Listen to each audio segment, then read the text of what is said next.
हमारी संस्कृति, हमारे संस्कार सदा रहे हमारे साथ। भारत के महान ग्रंथों और काव्यों का संपूर्ण संकलन। सब्सक्राइब करें तिलक।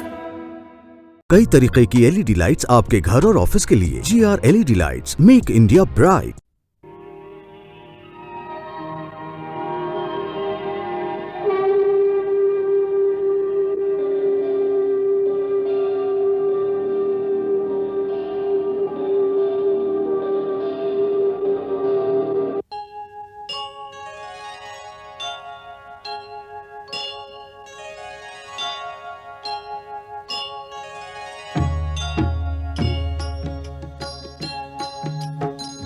सीताराम चरित अति पावन, मधुर सरस अरु अति मन भावन।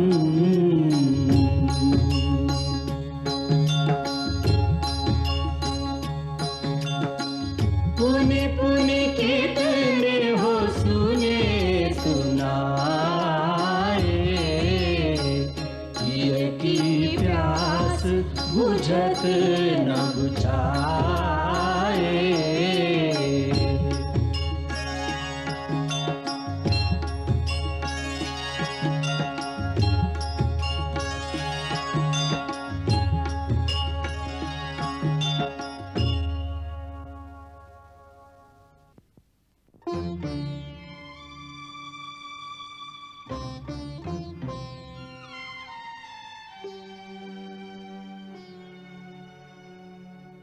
एक ने तो यहाँ तक कहा कि सीता ने सूर्यकुल के राज सिंहासन को दूषित कर दिया है। वो तो महाराज के लिए भी कह रहे थे कि स्त्री के मोह ने उन्हें अंधा कर दिया है। उसे राजमहल में रखकर अपने पूर्वजों की कीर्ति को मिट्टी में मिला रहे हैं।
उस दिन उन्हें पाने के लिए सहायता मांगने आई थी, आज त्याग के लिए शक्ति मांगने आई हूं माता।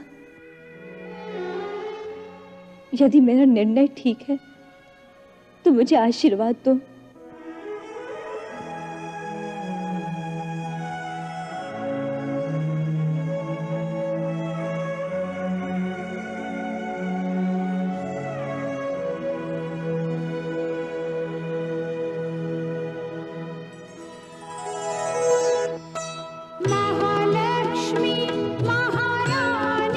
तुझको आशीर्वाद है मेरा।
दो एक दिन से महाराज कुछ चिंताग्रस्त लगते हैं। यदि आप उचित समझे तो मुझे अपनी समस्या बताएं। हो सकता है मैं कुछ सहायता करूं। ऐसी कोई विशेष चिंता नहीं सीते जिसके लिए तुम्हें विचलित कर दे। विशेष हो या साधारण, चिंता तो चिंता ही है। आपके हंसी के पीछे विषाद की जो एक रेखा दिख रही है वो एक वीर राजा को शोभा नहीं देती। प्रजा आपको इस प्रकार विषाद में देखे तो उनका उत्साह क्षीण हो जाता है।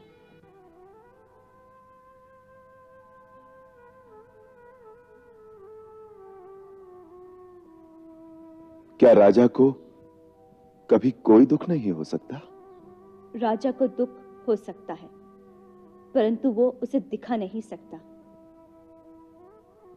एक वीर राजा के धैर्य और सहन शक्ति से ही संबल पाकर प्रजा उत्साहित रहती है। कठिन है, अति कठिन है। यह आदर्श निभाना बहुत कठिन है। मनुष्य को कितनी बार विष पीना पड़ता है। भगवान शिव ने तो केवल एक बार ही हलाहल पी लिया था, परंतु मानव को तो पग पग पर विष पीना पड़ता है। कितनी पीड़ा सहनी पड़ती है मानव के हृदय को। पीड़ा तो मानव जीवन का एक अंग है। मानव का जन्म लिया है तो पीड़ा तो सहनी पड़ेगी। यदि मानव बनना ही है तो यह हृदय नहीं होना चाहिए। दुख तो हृदय ही देता है। यदि हृदय न हो तो भावना कहां से होगी? यदि भावना न हो तो फिर ये संसार ही क्या रहेगा? ये भी देवलोक बन जाएगा जहां केवल ज्ञान ही ज्ञान होता है। उसमें भावना का आनंद ही कहां? नहीं सीते, भावना केवल पीड़ा है। पीड़ा है परंतु भावना में महानता भी तो है। और मनुष्य जन्म की महानता भावना के कारण ही है। एक सच्चा वीर पुरुष वही होता है जो भावना के आक्रमण को सहकर भी अपने धर्म के मार्ग को नहीं छोड़ता। वही देवताओं से भी ऊंचा हो जाता है। अतः भावना का सौंदर्य भी रहे, धर्म की दृढ़ता भी रहे।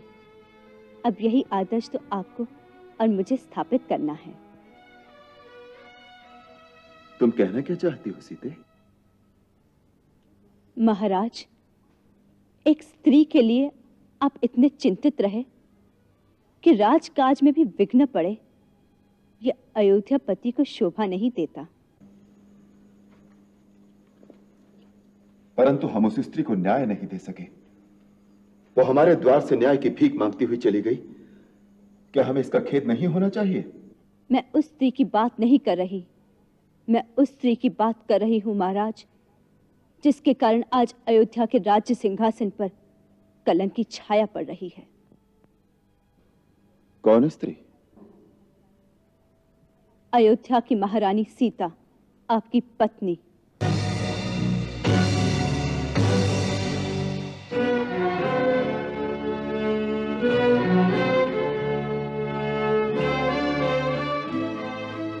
मुझे इस बात का विस्मय है कि आप जैसा धीर और वीर पुरुष इतने दिनों मुझे इतनी सी बात बताने का साहस क्यों न कर सका कि प्रजा सीता को अपवित्र समझती है।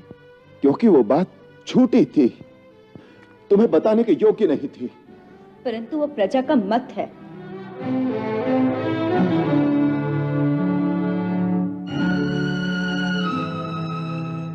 प्रजा यदि झूठ के आधार पर अपनी धारणा बना ले तो क्या किया जाए? राजा झूठ के आधार पर किसी निर्दोष को दंड दे दे, ये कहां का न्याय है? ये न्याय का विषय नहीं, कुल के गौरव का विषय है। अयोध्या का राज्य सिंहासन एक पवित्र वस्तु है। उस पर कलंक की छाया भी नहीं पड़नी चाहिए। यदि वो कलंक झूठा हो तो? फिर भी छाया तो रहेगी। राज्य सिंहासन पवित्र रहना भी चाहिए और पवित्र दिखना भी चाहिए।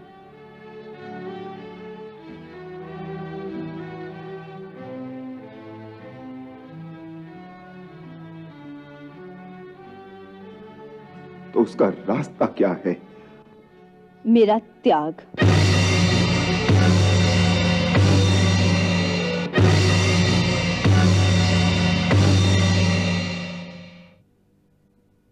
सीता का त्याग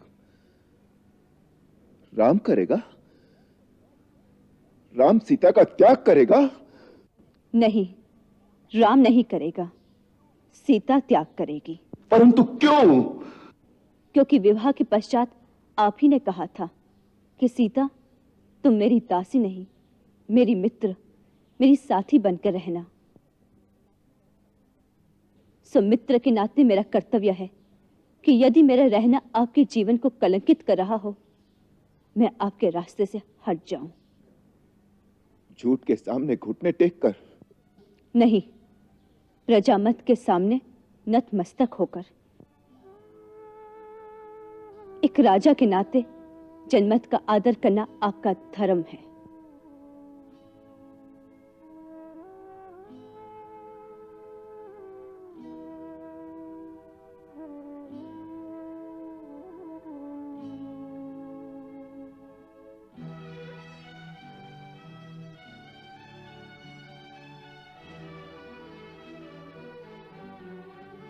सीते, यदि यही राजा का धर्म है तो मैं राजा ही नहीं रहूंगा। मैं भी तुम्हारे साथ निकल जाऊंगा।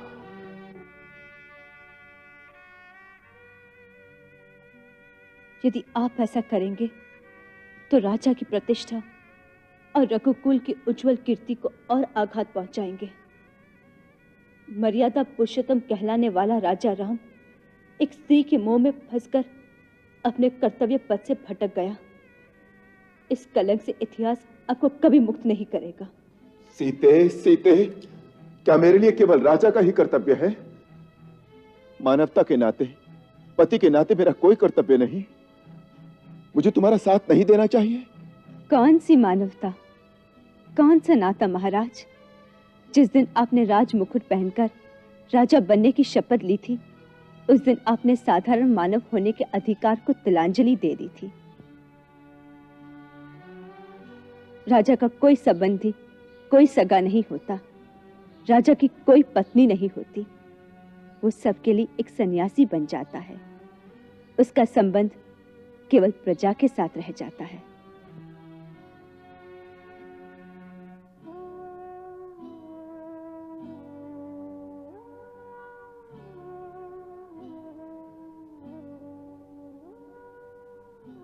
सीते, मुझे समस्त अपयश का भागी बनना स्वीकार है। भले ही सारा संसार मेरी निंदा करे, लेकिन मैं एक निर्दोष पत्नी पर यह अत्याचार और यह अन्याय नहीं कर सकता।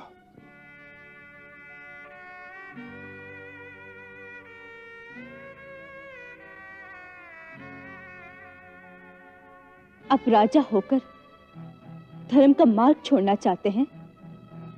धर्म क्या है? वही धर्म है जिसे अपनी अंतरात्मा स्वीकार करे। गुरुदेव ने भी इस बात की पुष्टि कर दी है। अतः मेरी आत्मा जिसे ठीक मानती है, मैं वही करूंगा।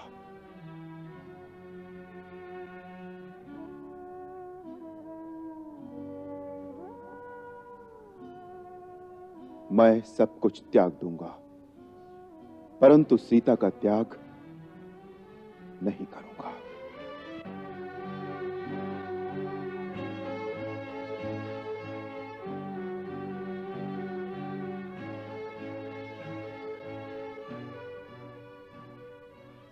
यही आपका निर्णय है? हाँ। तो आइए मेरे साथ।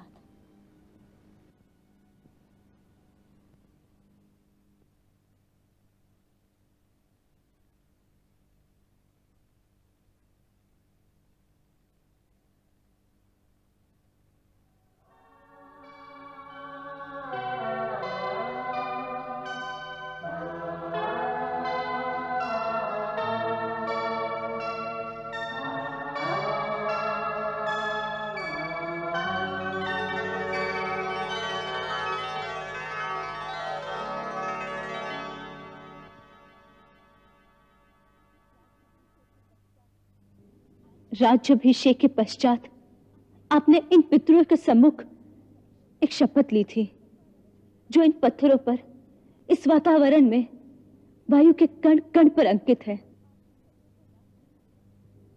आपके शब्दों का नाश नहीं हुआ। ध्यान से सुनेंगे महाराज, तो वह शब्द आपको अभी सुनाई देंगे। सुनिए महाराज, ध्यान से सुनिए। राजा के रूप में मेरा कोई भी कार्य ऐसा नहीं होगा जिससे आपका शीश लज्जा से झुक जाए। धर्म, न्याय और बलिदान के जो कीर्तिमान आपने स्थापित किए हैं, उनकी उज्ज्वलता यदि किसी भी कारण से धूमिल होने की आशंका भी होगी, तो मैं उस कारण को ही तत्काल मिटा दूंगा, चाहे वो कारण मैं स्वयं ही क्यों ना हूं।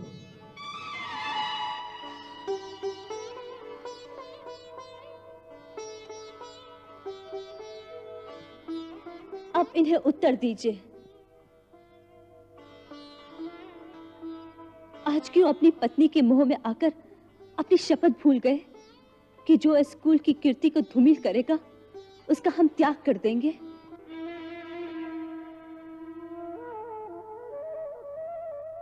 आपको अपनी पत्नी से बहुत प्रेम है, तो क्या महाराजा हरिश्चंद्र को अपनी पत्नी और पुत्र रोहित से प्यार नहीं था? तो फिर उन्होंने अपनी पत्नी और पुत्र को बाजार में खड़ा करके बेच क्यों दिया? केवल अपने धर्म की रक्षा के लिए।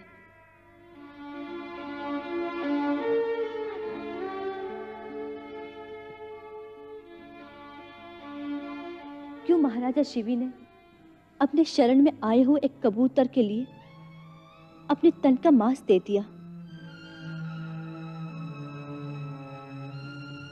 अपने धर्म और कुल की कीर्ति की रक्षा के लिए। इसी प्रकार अब इस कुल की कीर्ति और यश की रक्षा करना अब हमारा कर्तव्य है।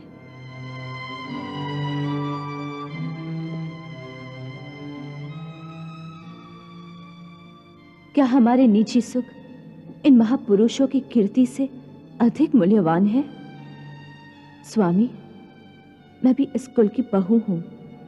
इस कुल के गौरव की रक्षा करने में मेरा भी उतना ही उत्तरदायित्व है जितना कि आपका।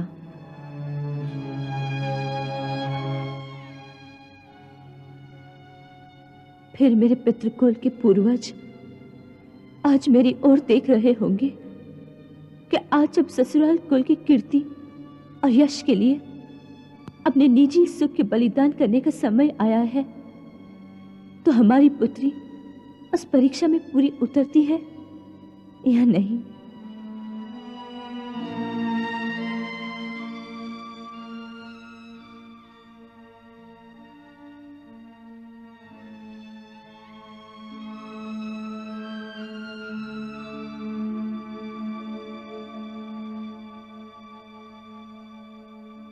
हे रघुवंश की महान आत्माओं, मैं आपके पुत्र वधू और मिथिला नरेश राजा जनक की पुत्री सीता अपने महान पति, अपने भगवान श्री राम के चरणों की सौगंध लेकर वचन देती हूं कि आज के पश्चात मेरी छाया भी आपके पवित्र राजकुल पर नहीं पड़ेगी।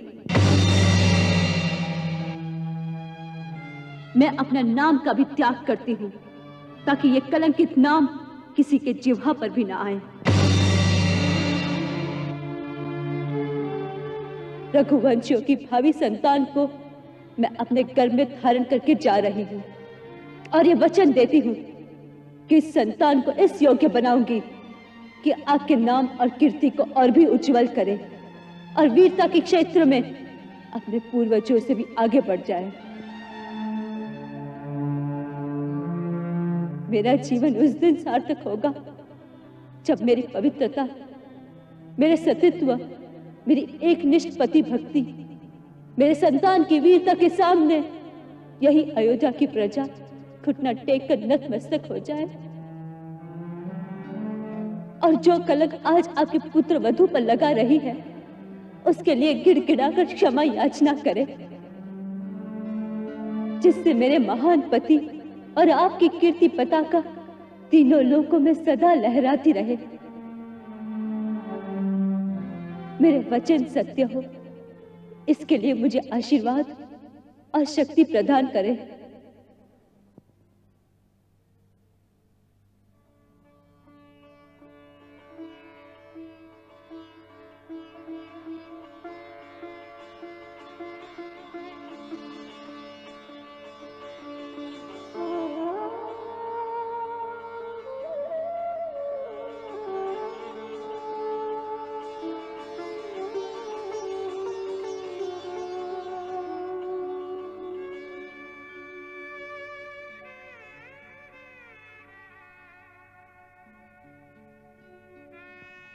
हे राघव, यदि मैंने मन, कर्म, वचन से इन चरणों के अतिरिक्त और किसी का ध्यान नहीं किया, तो मेरा वचन निभाने में मेरी सहायता कीजिए, क्योंकि पति की आज्ञा के बिना नारी अपने किसी भी धर्म या वचन का पालन नहीं कर सकती। अतः मुझे जाने की आज्ञा दीजिए, अन्यथा मेरे लिए अपने ही योग अग्नि में जल के भस्म होने के अतिरिक्त इस कलंक को मिटाने के लिए और कोई रास्ता नहीं।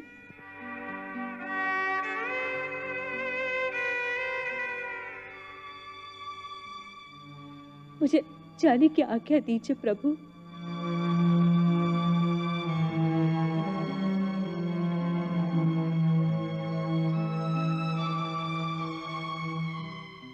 मुझे आज्ञा दीजिए प्रभु, मुझे आज्ञा दीजिए।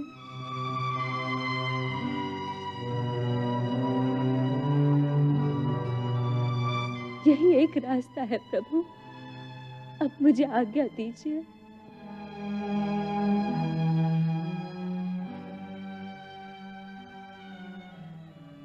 मेरी परीक्षा मत लीजिए प्रभु, मत लीजिए।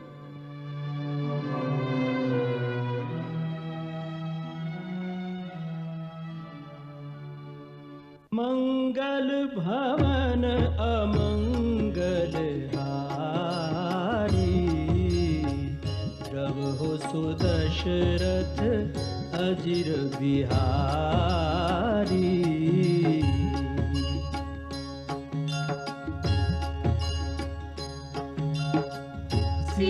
सीताराम चरित अति पावन, मधुर सरस अरु अति मन भावन।